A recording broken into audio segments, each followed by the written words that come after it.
जय गुरुदेव। एक बार स्वामी जी महाराज ने सत्संग में सुनाते हुए कहा कि महापुरुषों ने, प्रेमी भक्तों ने मालिक से प्रार्थना किया कि संतोष दे। संतोष होगा तो सुख चैन होगा, संतोष होगा तो जितना है उसमें जीव संतुष्ट रहेगा, संतोष होगा तो मन की भागदौड़ नहीं होगी, किसी से प्रति नहीं होगी, आदमी सुखी रहेगा। इसलिए कहा है कि गोधन गज धन बाज धन और रतन धन खान, जो आवे संतोष धन सब धन धूरि समान। इसलिए सच्चा प्रेमी संतोष की प्रार्थना करता है। संतोष में ईश्वर के प्रति, गुरु के प्रति शुक्राने का भाव होता है। एक वाक्या मोहम्मद साहब के समय का है। जब उनकी तकरीर हुआ करती थी तो एक दंपत ऐसा था जिसमें पहले आदमी आता था और आधी तकरीर के बाद वो भागता भागता अपने घर जाता था, फिर उसकी पत्नी आती थी। सब लोग इसको रोज देखते थे। एक दिन एक प्रेमी ने हजरत मोहम्मद साहब से पूछा कि ये मियाँ बीबी एक साथ क्यों नहीं आते, एक एक करके क्यों आते हैं। हजरत मोहम्मद साहब ने कहा कि तुम आदमी के पीछे पीछे जाओ और ये पता लगाओ कि वो ऐसा क्यों करता है।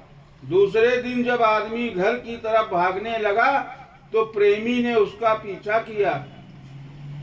वो घर भाग गया। उसने अपनी चादर उतारकर अपनी बीबी को दी, फिर वह उसे ओढ़कर तेज कदमों से हजरत की तकरीर सुनने आई। उस प्रेमी को कुछ समझ में नहीं आया। तकरीर का मतलब सत्संग प्रवचन। तकरीर खत्म हो गई और वो औरत अपने घर चली गई।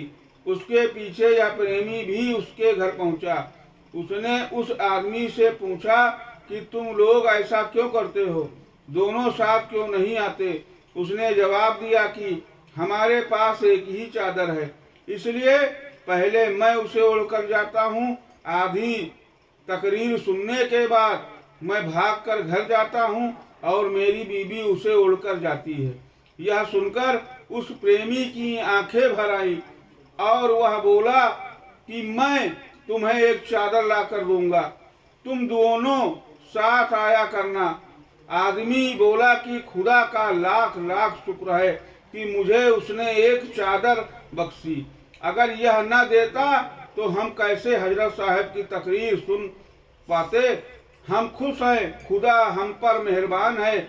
आप चादर देने की तकलीफ न करें, जब जैसी जरूरत होगी खुदा बख्श देगा। उसका जवाब सुनकर वह प्रेमी अवाक रह गया। इसे कहते हैं संतोष धन। संतोष होता है तो हम उस प्रभु का शुक्राना करते हैं। संतोष होता है तो हम हर कदम पर गुरु की मौज मसलहत का अनुभव करते हैं। चाहे जीवन में उतार आए चाहे चढ़ाव आए, दोनों स्थिति में हम संतुष्ट रहते हैं। अगर संतोष नहीं है तो हमें लाख गुरु दे, भगवान छप्पड़ फाड़कर दौलत बरसा दे, फिर भी हम असंतुष्ट ही रहेंगे और हमारी इच्छाएं हमें भगाती दौड़ाती रहेंगी और हम अधिक पाने की चाह में भागते रहेंगे, सही गलत कदम उठाते रहेंगे। बहुत कुछ पाने के लिए हम अपनों से धोखा करेंगे, गुरु को धोखा देंगे और ईश्वर वो तो अदृश्य है ही, वह क्या देखता है, ऐसा हम सोचेंगे। हमारा संतोष हमारे गुरु भक्त के रास्ते में रोड़ा बन जाता है। हमारी आस्था डगमगाती रहती है, हमारा विश्वास ढुलमुल रहता है। ऐसे में साधन भजन करने की बात बहुत दूर की है। हमारा मन भौतिक सामानों में, भौतिक सुखों को पाने में प्रयत्नशील रहेगा, भागता दौड़ता रहेगा तो एकाग्रता कैसे आएगी। और एकाग्रता नहीं आए होगी तो चाहे हम घंटों बैठे कुछ होने वाला नहीं, खाली बैठेंगे खाली उठ जाएंगे। इसलिए बाबा जय गुरुदेव जी महाराज बराबर हमको समझाते हैं कि थोड़ा सा दुनिया से मुड़ो, मन को रोको, नहीं तो साधन भजन के वक्त यह मन जो कूड़ा करकट इकट्ठा करता है उसी में छलांग लगाता रहेगा, एकाग्र नहीं हो सकेगा। स्वामी जी महाराज बराबर कहते हैं कि जितना मालिक ने तुमको दिया उसका शुक्राना करो, पर तुम हो कि रोना ही रोते हो, यह नहीं है वह नहीं है। एक बार स्वामी जी महाराज एक परिवार के बीच बैठे थे। परिवार था, फिर भी परिवार के मुखिया खर्चे का रोना रो रहे थे। स्वामी जी महाराज ने कहा कि सब कुछ होने के बाद भी इनका रोना खत्म नहीं हो रहा है। मैं गांव के उन गरीब प्रेमियों के पास जाता हूं तो उनके पास जो कुछ भी है इतने प्यार और भाव से सामने रख देते हैं और कोई रोना धोना नहीं। वो तो इतने खुश होते हैं कि बाबा जी घर पर पधारे हैं। उनके बीच जाकर मुझे भी बहुत खुशी होती है। स्वामी जी महाराज अपनी तरफ से सबके लिए बहुत कुछ करते हैं। किसकी क्या स्थिति है, किसका इसका ख्याल ही नहीं करते। वो करना है तो करना है, जो देना है वो देना है, चाहे हम उसके योग्य हों या ना हो। लेकिन हम कि उनका तहे दिल से शुक्राना भी नहीं करते हैं और हाथ पैर मारते हैं। यह सब इसलिए कि हमारे अंदर संतोष नहीं है। हमारा असंतोष हमें बेचैन किए रहता है। हम समझ नहीं पाते हैं कि क्या गलत है, क्या सही है, श्रद्धा क्या है, विश्वास क्या है, भक्ति क्या है और दया क्या है। इसलिए गोस्वामी जी महाराज ने कहा है कि एक दिल लाखों तमन्ना, उस पर और ज्यादा हविस, फिर ठिकाना है कहाँ उसको बैठाने के लिए। एक समय ऐसा आएगा जब सभी लोग इस प्रकार से गिर जाएंगे, किसी को किसी का सम्मान नहीं रहेगा। धनी से लेकर निर्धन तक, विद्या से लेकर अविद्या तक, किसी से किसी प्रकार का फर्क नहीं रहेगा।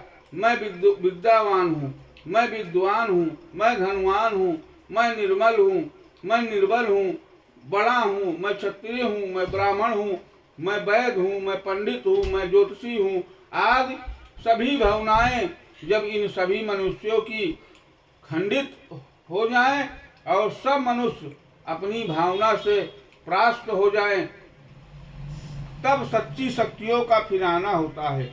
जिस भूमि को जो लोग दूषित करते हैं, इस हवा को बिगाड़ देते हैं, श्वासों के द्वारा हवा बाहर निकली फिर अंदर आई तो उसमें से बदबू आ जाती है।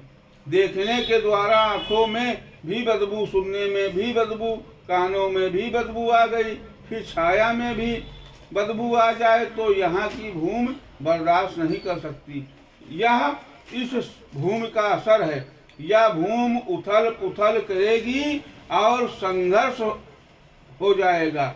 भगवान कभी सीधा उतर कर यहाँ आता तो नहीं है, वह हमारे आप जैसे मनुष्य शरीर में ही आता है।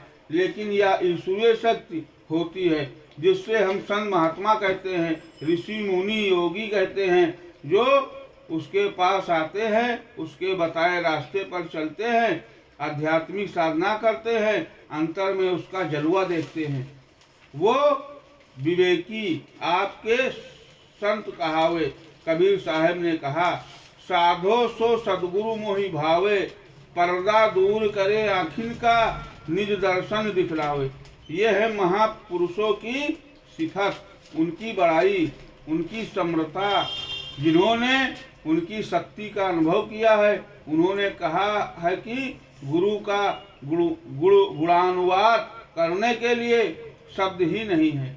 एक बार स्वामी जी महाराज ने कहा था कि बूंद समुद्र की क्या महिमा कर सकती है। ऐसे महापुरुष जब आते